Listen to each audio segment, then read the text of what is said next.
The reason that isolated body part training on machines doesn't work is the same reason that barbells work so well, better than any other tool we can use to gain strength. The human body functions as a complete system. It works that way, and it likes to be trained that way. It doesn't like to be separated into its constituent components and then have those components exercised separately, since the strength obtained from training will not be utilized this way. The general pattern of strength acquisition must be the same as that in which the strength will be used. The nervous system controls the muscles, and the relationship between them is referred to as neuromuscular. When strength is acquired in ways that do not correspond to the patterns in which it is intended to actually be used, the neuromuscular aspects of training have not been considered.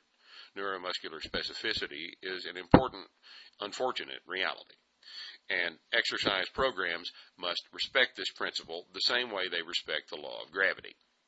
Barbells, and the primary exercises we use them to do, are far superior to any other training tools that have ever been devised.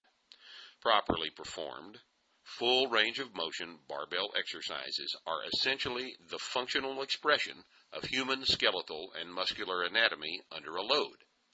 The exercise is controlled by and the result of each trainee's particular movement patterns, minutely fine-tuned by each individual limb length, muscular attachment position, strength level, flexibility, and neuromuscular efficiency.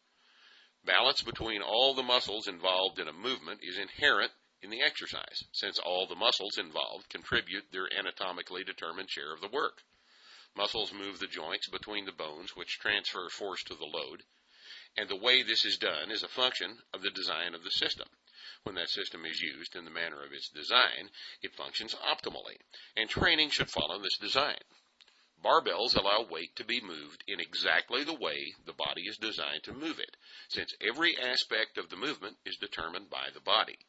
Machines, on the other hand, force the body to move the weight according to the design of the machine.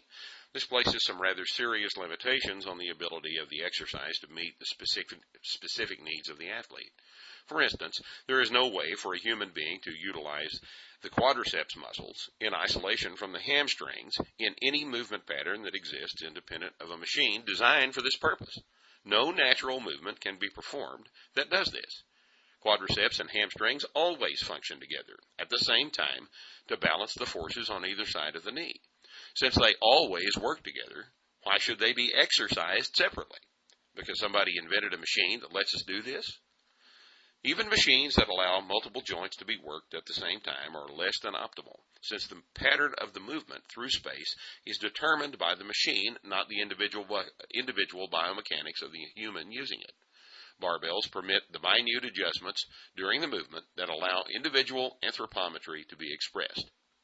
Furthermore, barbells require the individual to make these adjustments, and any other ones that might be necessary to regain control over the movement of the weight. This aspect of exercise cannot be overstated. The control of the bar and the balance and coordination demanded of the trainee are unique to barbell exercise and completely absent in machine-based training. Since every aspect of the movement of the load is controlled by the trainee, every aspect of that movement is being trained. There are other benefits as well. All of the exercises described in this book involve varying degrees of skeletal loading. After all, the bones are what ultimately support the weight of the bar. Bone is living, stress-responsive tissue, just like muscle, ligament, tendon, skin, nerve, and brain. It adapts to stress just like any other tissue, and becomes denser and harder in response to heavier weight. This aspect of barbell training is very important to older trainees and women, whose bone density is a major factor in continued health. And barbells are very economical to use. In practical terms, 5 or 6 very functional weight rooms, in which can be done literally hundreds of different exercises, can be built for the cost of one circuit of any brand of modern exercise machine. Even if cost is not a factor, utility should be. In an institutional situation, the number of people training at a given time per dollar spent equipping them might be an important consideration in deciding which type of equipment to buy. The correct decision about this may directly affect the quality of your training experience. The only problem with barbell training is the fact that the vast, overwhelming majority of people don't know how to do it correctly.